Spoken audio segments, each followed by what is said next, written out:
What's up, everybody? Kyle, aka SevenleXCore here for another Draft Magic draft. I've been gone for a while, but I'm back now. You haven't seen me for any of M14 or most of DGR, but those formats were awful. So I think I'll try and get back into it here a little bit. I'm going to be jumping into a 4-3-2-2. I'll be doing 8-4s in the future, but I haven't talked and played. I haven't done commentary over drafts in a while now, probably a couple months. So I'm going to get back into it and see how 4-3-2-2 goes, and then maybe we'll be slaying some 8-4s pretty soon here. But yeah, I'm going to jump into the queue, and I'll be back when it fires. Let's get this done.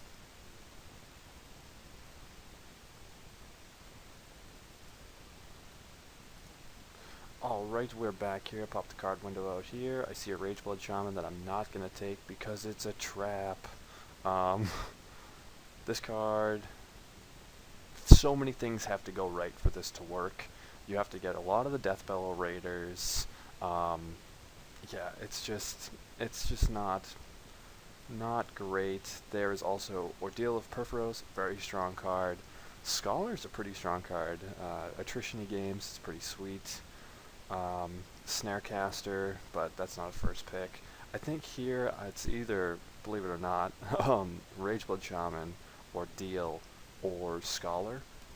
Maybe Prescient Chimera, but that goes later. I mean, it's a common. Decorated Griffin's not something I'm interested in.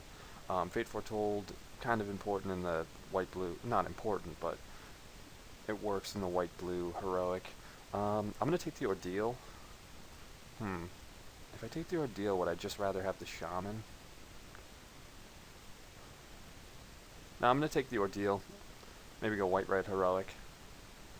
I see a coordinated assault. Wow, haven't spoken and thought in a while. I also see a Read the Bones. Maybe move into red-black. Not going Spellhard Chimera. Vaporkin, no, nothing. The Cyclops is fun, but it comes later. Coordinated Assault and Read the Bones are really all we're looking at here. I think Coordinated Assault works better in a deck that would like Ordeal, but Ordeal kind of is alright in any deck. I think I'm going to go Read the Bones. There's also no other black cards here. Person to my left probably is going to take Minotaur into Coordinated Assault. Maybe. Yeah, that's really his only pick options. So we'll see what else comes. Have to keep in mind how many Minotaurs are passing left, like this Deathbellow Raiders. But since we're in red-black, I think we can just take it. Let's see, is there anything else here? I'm looking at either... I mean, Nemesis is very good.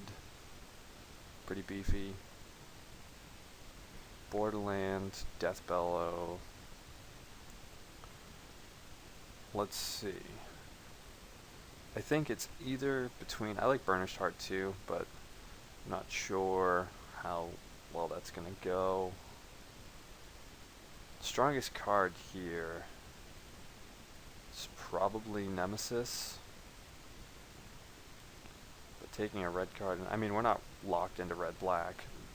No sort of the sense, but... What else would I see green in those packs? I didn't even really look at the green cards. I think I'll take Deathbellow Raiders. Being in red-black with the ability to regen, it's pretty good. Here we see this guy who is not particularly good. Ordeal of Nylea. The Ordeals are much better than I thought they were initially. But that being said, I think it's just Caravan Lampad here. Another good green card going. Past one Minotaur so far. It's kind of funny. I was just defending the orcs in the chat. Some tool was raging at... Oh, here it looks like it's going to be Spear Point. Let's see if I'm not missing anything. There's another Minotaur, but these 4-drop Minotaurs aren't really what that deck... I mean, sure, it's good to have them, but it's better to have the Deathbellow Raiders. And Spear Point, I mean, the Bestow creatures are just so powerful because of their range. I was getting into an argument with someone, and as was the orc for the chat, and he was like, wait, so if it's an enchantment creature, then when it's enchanted, why can't I destroy it with a destroy enchant effect? And everyone in the chat was like, because when you enchant it with bestow, it's no longer a creature. It's like, well then why does it say enchantment creature on it? It's pretty ridiculous. Here I think it's going to be Skull Cleaver. It looks like, I don't know how aggressive we're going to be, but there's some good cards coming around. Triton Tactics. It could be Return Phalanx, but I'm not going to take, let's see. I'm not going to take the Fellhide. Maybe? No. Skull Cleaver can just, it can win games, not often, but it's either the Phalanx or the Skull Cleaver. I'm ignoring a pretty strong blue signal, I think, but we'll see how it goes. There's another Skull Cleaver, an Arena Athlete. I think Arena Athlete might be the way to go here. We have so many target effects that maybe we can start snatching up heroic guys.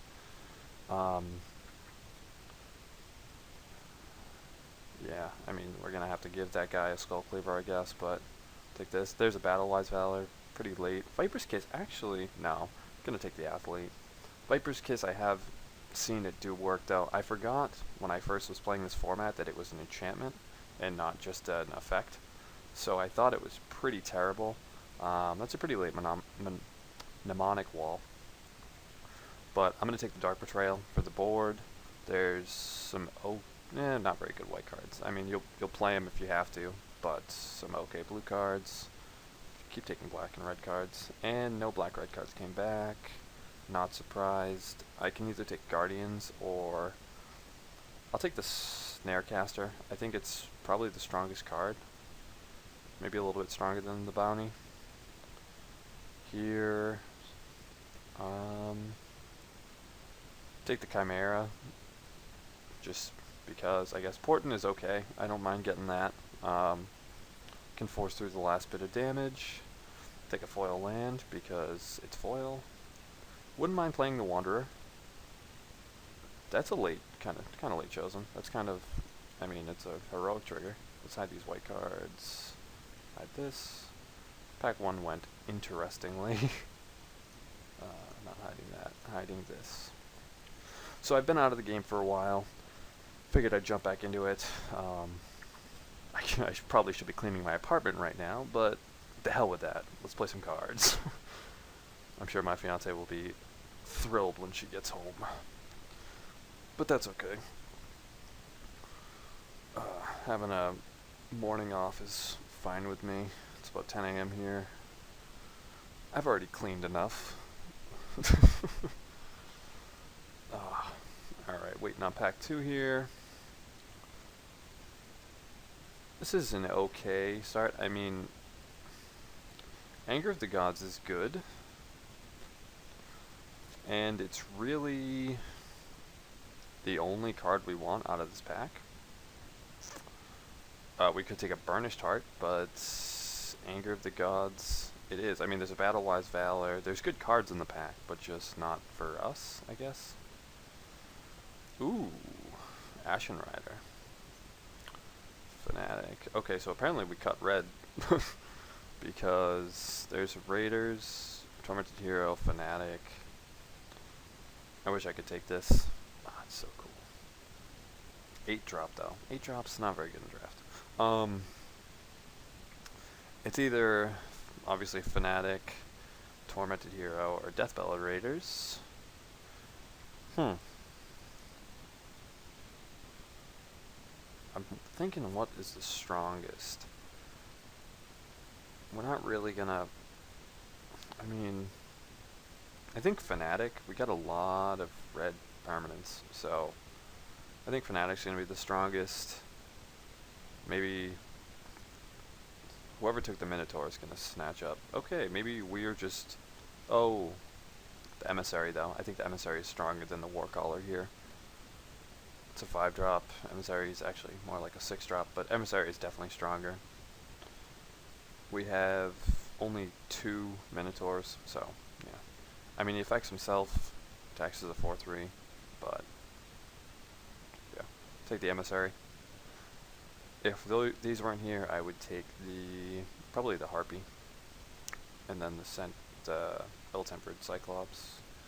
Here we have Flamespeaker Adept with no Scry effects, Tormented Hero, Borderland Minotaur, and Returned Centaur. I think I'm going to take the Tormented Hero. We seem to be kind of aggressive, or maybe we want to get more aggressive, so I'll take the hero. I want to find some beefy guys. Oh, there's a Lash of the Whip. I don't mind seeing that. There's also a Scholar. This card's pretty good. Scourge Monarch is also a thought, but not at this point. I mean, he makes our Raiders a 3/3, but take the Lash of the Whip. We need more range. There's another Warcaller. Jeez. And a Shipwreck Singer. That's kind of a late Shipwreck Singer. I'll take the Warcaller, just because he's a 4/3 haste for 5, I guess. Helps some guys out. I can't justify splashing for a Shipwreck. Here we have a Crone Crusader, two-headed Cerberus. I think I'm going to take the Crusader. We got a lot of 3s and 4s. Lower the curve down a little bit for a deck that looks like it wants to be more aggro. Spear Point, I don't mind seeing that. There's also a Farrakis Mender. Good card, good card. Not the Hunted, good thing we have no green guys. Take the Spear Point. Strong card by itself. Here, gonna be hating something from someone. We're not playing Boulder Fall. Actually, no, we're not going to play the Catoblepas. Catoblepas. I'm not going to play the Guardians. Take, I guess, the Fate Foretold from some aggro heroic deck. Spark Jolt. I may play a Spark Jolt. I had an Afara's Warden shut down one of my guys for an entire game in my last draft, and it was kind of depressing. Take a Celebrance because it's red. What did I take? Oh yeah, Spark Jolt. I mean, there certainly are X1s, but certainly are X1s. But I don't know. I don't think you can justify playing it really. Take a Priest because it's red. Certainly not going to play it. I don't think I would even play it in red-white. Peak Corruption. That's a late Nightlia's Disciple. Someone's green deck wants that. We've got an interesting situation going on here, it seems. Very minor Minotaur undertones, even though we opened up a Minotaur Lord and passed it. I think our Minotaur deck could be sick. That's unfortunate. We could have like 2 or 3 Deathbellow Raiders, 2 Kragma Warcallers. Oh, it would be so good. But you just can't assume that. I've tried to force Minotaurs before, and I didn't see any Deathbellows. Like I had like 3 Skull Cleavers or 4 Skull Cleavers, but they just don't have the, they didn't have the range that it really needed. We got a pretty good base here. I mean, I could see without the Celebrants, definitely without the Spark Jolt, but we got a whole pack to replace those. I don't remember if in my old drafts I was such a nerd for flavor text, but I definitely am a flavor text nerd now. Here, this pack is pretty awful. Do we want to splash a Polish Crusher? I mean, it's good.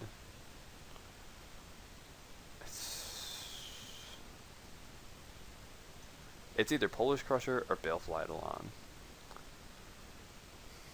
4/4 trample for 4 is pretty good. That becomes a 7/7 trample on turn 6. Let's see. I'm gonna take the Eidolon. I just want more consistent mana. Although I mean splashing 1 card's not a huge deal, but the Eidolon's very strong. Magma Jet, I like seeing that. There's also a Sim of Hemlock, but I think Magma Jet is the pick. There's a Sip and there's a Ill-Tempered Cyclops, but Magma Jet is strong. There's an Ordeal, Steam Augury. I've been perplexed by this card. I opened it up in a draft, but I never got to play with it. I've heard it's underwhelming. It's just, yeah, it's just fact or fiction for 4 and 2 mana sources. I think it's our deal here. We've got some cheap guys and some not cheap guys. So either our deal or... Oh, there's a Read the Bones too, but I think this just needs the push. There's a Skull Cleaver and a Dragon Mantle. I think we only have like one heroic guy, right? Dragon Mantle is... Oh, we have 2 heroic guys, but we got so many. We got 2 Ordeals, a lot of Bestow. I think it's got to be Skull Cleaver here. If we had more heroic, I would take more important heroic. I would take the Dragon Mantle, but we just don't. Here, we can either take an Asphodel Wanderer that we probably won't play, or we can hate something like a huge Centaur or an Artisan of Forms. I think we're going to hate the huge Centaur and ignore the huge Fox. And I just saw... What does the Fox say? Ooh, Harpy. I like seeing that. Boon of Erebos, Farrakis Cure. Farrakis Cure is going to be tough on the mana.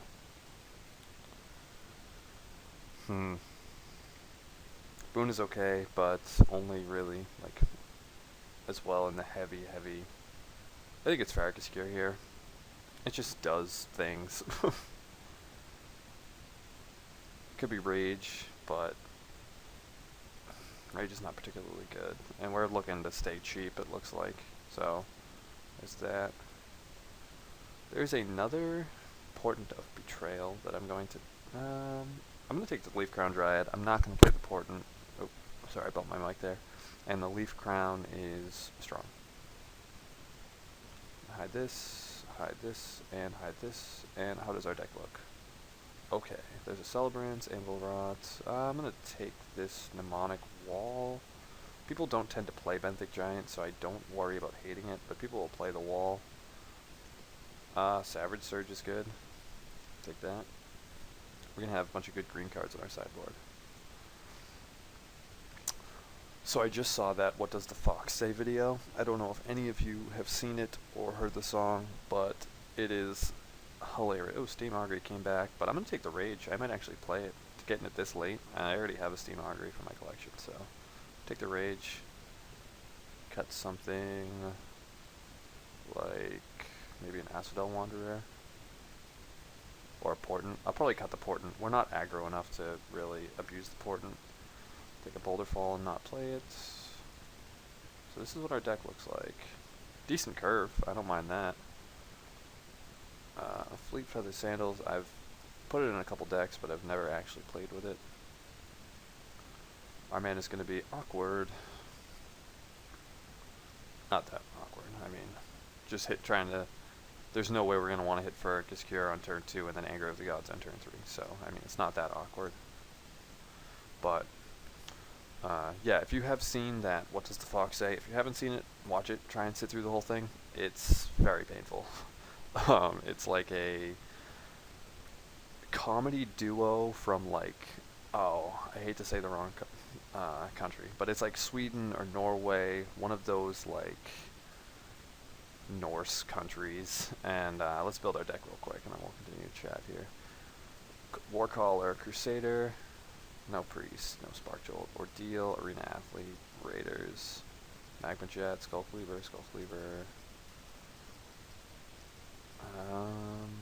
Yeah, so that's, looks like that's it for that. Wanderer, not playing Dark Betrayal main, Tormented Hero, Eidolon, Farrakis Cure, Read the Bones, Lampad, Emissary, Harpy, and Lash of the Whip. Alright. Yeah, I don't mind the way that looks. All of our 1-drops are creatures. We got a lot of 2-drop spells. And we get a lot of spells, huh? Only 15 creatures. That worries me. But let's see. Not too bad. Might as well just put these over here. Put this over here. Put this over here looks much worse, but sometimes you just have to slam an Eidolon on turn 2, or slam a Spear Point on turn 3. You know, the first strike is very relevant. Let's add some land here. Suggesting 9-8, huh? I think I can go for that. We got we got 2 double black cards though, and only 1 double red card. I'm gonna flip-flop it. Ow, I hate how that does that. It's really annoying. So yeah, the group that does What Does the Fox Say? The name of the group is like Ylvis or Yelvis, I don't know. I can't pronounce it. It's some language I don't speak. But they're pretty much like Eastern European Lonely Island. Oh man, why can I not remember that? Lonely Island Boys? Whatever. That group with Andy Samberg in it from SNL and Chris Parnell. They pretty much do the same thing. Being from Massachusetts, they have a song out now called Massachusetts, and it is pretty hilarious. They paint us as a very homosexual state, though, which, I mean, we are very liberal and accepting, but, like, the entire song is about how gay we are. But it is what it is.